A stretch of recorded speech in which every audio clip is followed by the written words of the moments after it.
नमस्कार शेतकरी बांधवांनो, आजच्या व्हिडिओमध्ये आज आपण मुख्यमंत्री साहेबांनी जे की परिपत्रक काढलं होतं, शासन निर्णय काढला होता, ज्याच्यामध्ये नुकसान भरपाई जे पाठीमागं नैसर्गिक आपत्ती आली होती, पूर आला होता आणि त्याच्यामध्ये खूप शेतकऱ्यांचं नुकसान झालं, जनावरे वाहून गेले, घरं पडली आणि असे खूप वेगवेगळ्या प्रकारे जे नुकसान झालं होतं त्याची भरपाई म्हणून शासनाने एक विशेष पॅकेज जाहीर केलं आणि त्या पॅकेजनुसार शेतकऱ्यांना किती पैसे भेटणार आणि त्याच्यामध्ये कोणते जिल्हे आहेत आणि कोणते जिल्हे वगळले आहेत ते आपण या व्हिडिओच्या माध्यमातून जाणून घेण्याचा प्रयत्न करणार आहोत।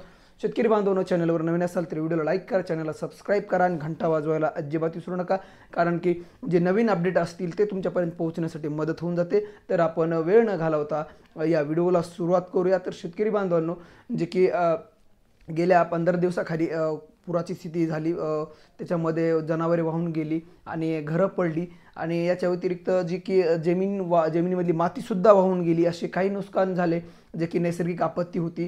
तर याच्यामध्ये 100% ज्यांचं नुकसान झालं आहे त्यांनासुद्धा अनुदान भेटलं आणि ज्यांचं कमी झालं आहे त्यांनासुद्धा ते आता नुकसान भरपाई भेटणार आहे। तर ते किती भेटणार आहे आणि कधी भेटणार आहे आणि त्याच्याबरोबर कोणते जिल्हे आहेत, त्याच्यामधले कोणते जिल्हे वगळले ते सुद्धा आपण माहिती या व्हिडिओच्या माध्यमातून जाणून घेणार आहोत। तर सगळ्यात पहिल्यांदा आपण हे जाणून घेऊया की काय झाल्यावरती तुम्हाला किती नुकसान भरपाई भेटणार आहे त्याच्यावरती थोडीशी नजर टाकूया। तर नैसर्गिक आपत्तीमध्ये जीवित व मालमत्तेची हानी जी झाली त्याच्यावरती आपण जी शासनाने रक्कम दिली ती थोडीशी नजर टाकूया। तर मृत व्यक्तीच्या कुटुंबियांना जे आहे ते 4 लाखाची मदत शासनातर्फे होणार आहे। त्याचबरोबर 40% ते 60 जे अपंगत्व आहे त्याच्यामध्ये डोळे अवयव डोळे निकामी होणे यांना 74,000 रुपये मदत होणार आहे। 60% पेक्षा जास्त अपंगत्व जर आला असेल तर 2.5 लाख रुपये भेटणार आहेत। जखमी व्यक्ती रुग्णालयात एक आठवड्यापेक्षा जर जास्त असेल तर त्यांना 16,000 भेटणार आहे। त्याचबरोबर जखमी व्यक्ती रुग्णालयात 1 आठवड्यापेक्षा कमी दाखल असेल तर त्याला 5,400 भेटणार आहेत। ठीक आहे। त्याचबरोबर दुसरं जे आहे, जे घर पूर परिस्थितीमुळे किंवा अतिवृष्टीमुळे तुमच्या घराचे नुकसान झाले असेल तर तुम्हाला किती रुपये भेटणार त्याच्यावरती नजर टाकूया। तर पूर्ण नष्ट झालेल्या घराचं पक्कं घर असेल किंवा कच्चं घर असेल तर जे कच्च्या घराला आहे ते 1,20,000 म्हणजे सपाट भागात जर घर असेल तुमचं तर 1,20,000, डोंगराळ भागात असेल तर 1,30,000 अशी रक्कम भेटणार आहे। आणि ही रक्कम तुम्हाला डायरेक्टली भेटणार नाही तर तुम्हाला जी घरकुल योजना आहे या योजनेमार्फत ही भेटणार आहे। आणि दुसरं म्हणजे पडझड झालेली असेल, 15% जर घर पडलं असेल तर 6,500 प्रति घर आणि जर डोंगराळ भागात असेल तर 6,500 प्रति घर, म्हणजे दोन्हीला सेम पैसे देणार आहेत। त्याचबरोबर पडझड झाली असेल 15% तर 4,000, जर तुमचा गोठा असेल तर तुमच्या गोठ्याला 3,000 रुपये भेटणार आहेत, म्हणजे तुमच्या गोठ्याचं नुकसान झालं तर 3,000 रुपये भेटणार आहेत। त्याचबरोबर नैसर्गिक आपत्तीमुळे झालेल्या जनावरांच्या हानीसाठी तुम्हाला किती रुपये भेटणार आहेत ती सुद्धा मदत आहे। दुधाळ जनावरे म्हणजे दूध देणारे जर जनावरे असतील त्याला 37,000 रुपये 37,500 प्रति जनावर भेटणार आहे। त्याचबरोबर ओढकाम जनावरे म्हणजे बैल असेल किंवा दुसरा तुमचं बैल रेडा वगैरे असेल तर त्याला 32,000 रुपये प्रति जनावर भेटणार आहे। लहान जनावर असेल तर 20,000 रुपये भेटणार आहे, म्हणजे एका जनावराला। शिळी मेंढी असेल तर 4,000 रुपये प्रति जनावर, कोंबडी असेल तर 100 रुपये प्रति कोंबडी असं नुकसान भरपाई आहे।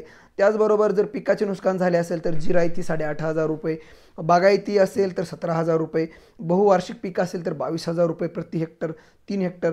तर त्याचबरोबर जमिनीचं नुकसान झालं असेल तर शेतजमिनीचे गाळ काढण्यासाठी तुम्हाला 18,000 रुपये सुद्धा भेटणार आहेत। ठीक आहे। दरड कोसळली, नदीपात्रात प्रवाह वाहून गेल्यामुळे जमीन वाहून गेली, 47,000 रुपये भेटणार आहेत। ठीक आहे। तर अशी रक्कम तुम्हाला भेटणार आहे। आणि आता आपण जिल्ह्यावरती नजर टाकूया, तर ते कोणते जिल्हे आहेत जे की आहेत आणि वगळले कोणते आहेत ते सुद्धा आपण नजर टाकूया। तर सगळ्यात पहिल्यांदा जो आहे तो पालघर जिल्हा आहे, पूर्णतः बाधित आहे। त्याच्यामधले तालुके आहेत पालघर, डहाणू, तलसरी, विक्रमगड। ठीक आहे, हे 4 तालुके आहेत।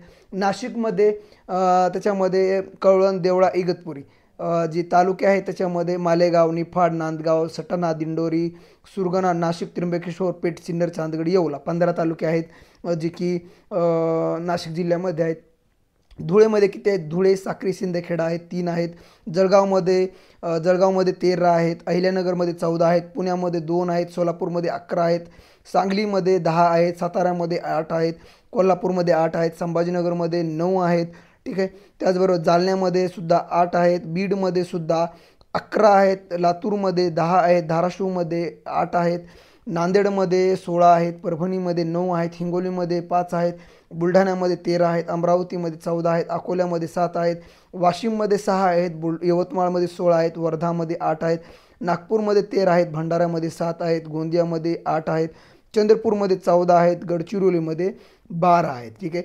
तर त्याचबरोबर जे बाधित तालुके 31 आहेत आणि अबाधित अंशतः बाधित तालुके तेवढे आहेत. तर त्याच्यामध्ये 31 तालुके आहेत. त्याच्यामध्ये जे की पात्र आहेत ते नाशिक, धुळे, अहिल्यानगर, पुणे, सांगली, सातारा, कोल्हापूर, बुलढाणा, गोंदिया, गडचिरोली. ठीक आहे. हे जे आहेत ते जास्त सवलतीसाठी पात्र जिल्हे आहेत, जे की मी तुम्हाला आताच सांगितले. तर हे जे की शासनाचं पॅकेज होतं ती या जिल्ह्यांना भेटणार आहे. तुम्हाला तर कळलंच असेल. जर तुम्ही कुठल्या जिल्ह्यातून बघत असाल आणि तुम्हाला तालुका आणि गावाचं नावसुद्धा पाहिजे असेल, ते सुद्धा आपल्याकडे आहे, ते सुद्धा तुम्ही कमेंट करून नक्की सांगा. आपण ते तुम्हाला माहिती देण्याचा प्रयत्न करू. तर शेतकरी बांधवांनो, आजच्या व्हिडिओमध्ये आपण जे बाधित तालुके होते आणि किती रक्कम भेटणार आहे ते या व्हिडिओच्या माध्यमातून जाणून घेण्याचा प्रयत्न केला. तर चला तर भेटूया पुढच्या व्हिडिओमध्ये. तोपर्यंत नमस्कार.